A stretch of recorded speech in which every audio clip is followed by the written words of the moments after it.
जय श्री राम पंडित जी। जय श्री राम। नमस्कार दोस्तों, मैं हूं आपका अपना न्यूज़ रिपोर्टर मौर्य कुमार गौतम। आज हम आपको लेकर चलते हैं उत्तर प्रदेश के जनपद हापुड़ क्षेत्र के कस्बा धौलाना के सिवाय गांव में। यहां पर एक कथा का आयोजन किया जा रहा है और हमारे साथ कथावाचक हैं।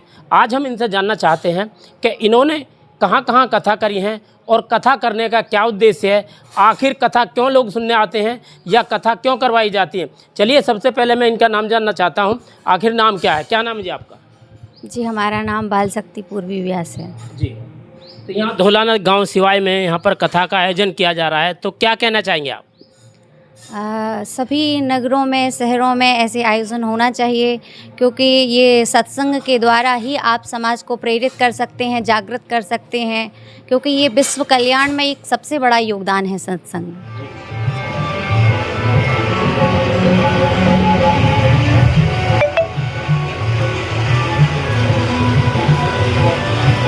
अब तक आपने कहाँ कहाँ कथा की हैं?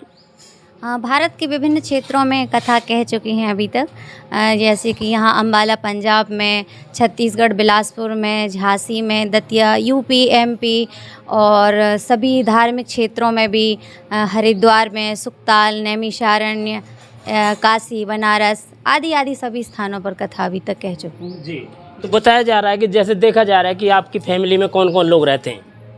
जी, हमारे परिवार में 6 सदस्य हैं। हमारी माताजी, पिताजी जो कि सदा हमारे साथ रहते हैं, और हमारे छोटे भाई बहन भी हैं और भाभी हैं जो कि घर में ही रहती हैं। जी, तो आपने शिक्षा कहाँ तक प्राप्त की है? जी, हमने 12वीं तक सामान्यतम शिक्षा प्राप्त की है। इसके बाद हमने शास्त्रीय आचार्य क्लियर किया है वृंदावन से। आपके मन में क्या उद्देश्य आया कि हम इस तरीके का काम करेंगे? बस ये प्रभु की प्रेरणा है, उन्होंने बाल्यकाल से ही हमें इस सेवा में लगाया है, तो बस प्रभु का भजन करना और कराना यही हमारे जीवन का उद्देश्य है। बाकी और हमारे अंदर ऐसा कोई सामर्थ्य नहीं है, लेकिन ये प्रभु की इच्छा है, इसलिए मन में ऐसा संकल्प है कि बस ऐसे हरि का भजन करते रहें और बस कराते रहें, क्योंकि यही जीवन का सार है और यही जीवन का आनंद है। जी, तो लोग जो कथाएं क्यों कराते हैं फिर? कथाओं के कराने का सबका अपना अपना उद्देश्य होता है। कुछ लोग सोचते हैं कि कथा करने से हमको पुण्य मिलता है, लेकिन ऐसा बिल्कुल भी नहीं है, क्योंकि कथा पुण्य का विषय नहीं है। कथा के लिए कहा गया है जन्मांतरे भवेत पुण्यम तदा भागवतम लभेत, अर्थात भागवत पुण्य का विषय नहीं है, भागवत जो है वो पुण्यों का फल है।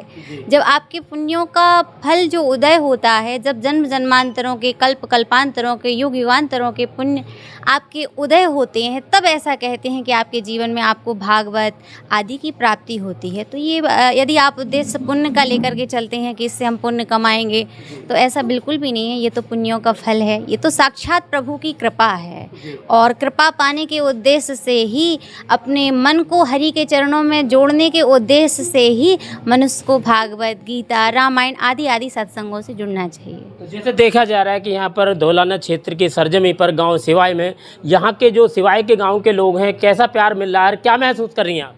बहुत सुंदर, बहुत सुंदर। यहाँ के श्रोता बहुत सुंदर भाव से कथा श्रवण करते हैं, और सबका सुंदर भाव है, बड़े भावुक श्रोता हैं, और सब पुत्री की तरह ही हमको प्रेम दे रहे हैं। अभी तक तो हमारे भाइयों का भी सबका स्नेह मिल रहा है, तो बहुत अच्छा नगर है। तो यहाँ के लोगों को क्या संदेश देना चाहेंगे, क्या कहना चाहेंगे?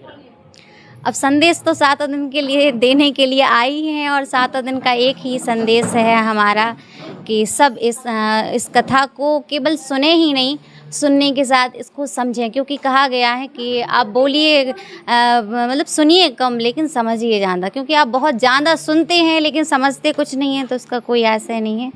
तो कम बोलिए, सुनिए ज़्यादा, सुनिए कम, समझिए ज़्यादा, क्योंकि सुन समझे जन मुदित मन मज्जहि अति अनुराग, लहाई 4 फल अछत तनु साधु समाज प्रयाग।